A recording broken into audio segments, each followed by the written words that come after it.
Nina. Thanks so much for joining me today. I'm very happy to be here with you sharing a fun project featuring Hero Arts products. I'm going to be featuring a couple different techniques in today's video. All of them are going to be including the new Destination Paris stamp set and the postage stamp dies from Hero Arts.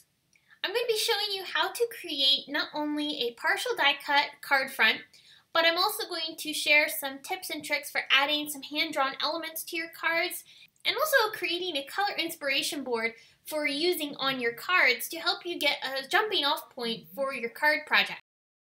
For these cards, I wanted to start off by having an inspiration board that I could use to be able to create my cards. So I went on to Pinterest and I did some searching and I ended up finding a few different images that I really loved. You can see each of them on the right hand side of each of these pictures here of my color boards. From those pictures, I then went ahead and started searching for color combinations and images that really kind of captured that same feel that each of these images on the right hand side have. So I ended up finding all of the images that you see here and creating my own little color boards.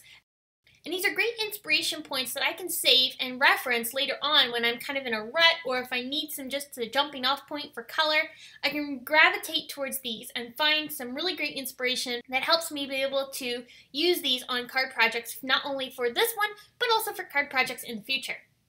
So let's get started on creating today's cards. I'm starting off by taking a 4 1/4 by 5 1/2 inch card. This is an A2 size card.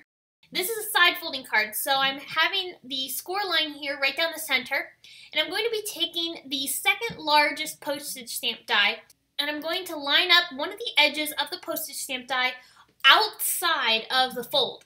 This is because I don't want the edge of that postage stamp die to cut beyond the fold.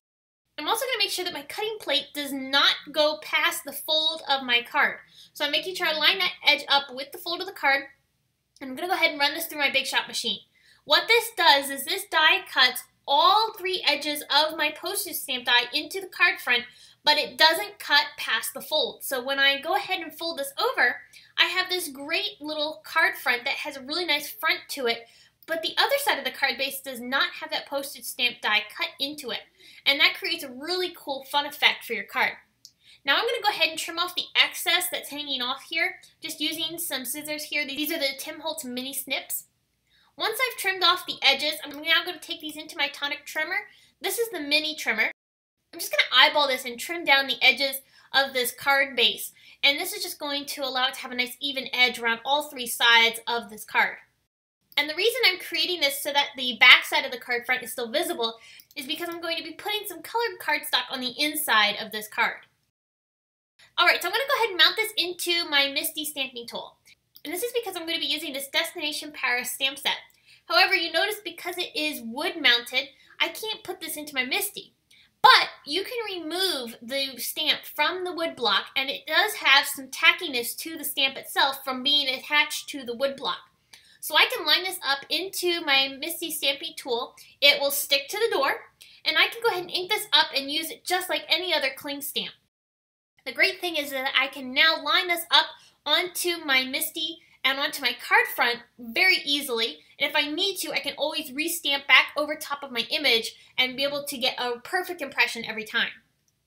If I want to go ahead and use this as a wood block once again, I just go ahead and line this back up onto the wood block, and because there's adhesive on both the block and the stamp, it's going to hold down onto the wood block perfectly and it won't fall off.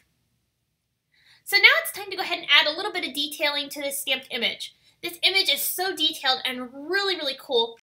It would look great to leave it just as it is without adding some color, but I thought it'd be fun to take a few Copic markers that matched in the same color tones as the stamped color and just add a little bit of shading to certain parts of the image.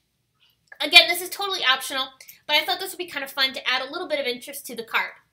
So I'm just selecting colors that are very similar. I've used a darker, a mid-tone, and then a very light color tone, all in the same shade.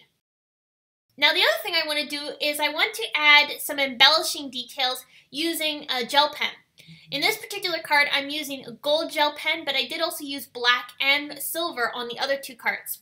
And the reason I'm adding these hand-drawn details is because it just adds a little bit of extra fun and interest to the card and just gives it that really nice handmade feel. Like I mentioned earlier, I wanted to add some colored cardstock to the inside of the card. So in this particular card, this is the pink and mint color scheme.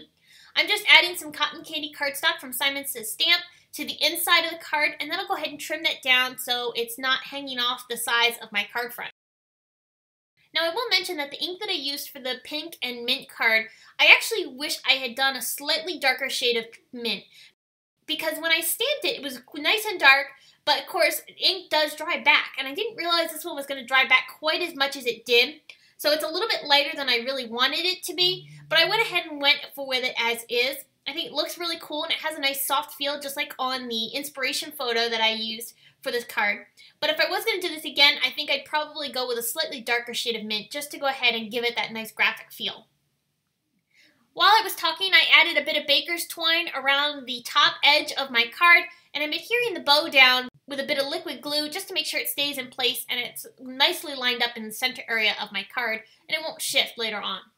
This is a totally optional step, but I wanted to hide the coloring that was bleeding through from the front side of the card, so I just took a piece of white cardstock that is cut slightly smaller than the front of the card and attached it to the back side. And that finishes off these cards completely. You can see here the color combinations that I used. You can see the black and blue there on the left, the pink and mint in the middle, and then we also have the red and gray color scheme along the right-hand side. And on some of these, I did add a bit of shimmer, as you can see there. I used the Spectrum Noir Clear Sparkle pen. So I hope this has given you some inspiration on using not only the Destination Paris woodblock stamp from Hero Arts, along with the postage stamp dies, but I also hope that it helps you gain some inspiration on using color boards to create your own color schemes that really inspire you and help you create really fantastic and beautiful cards.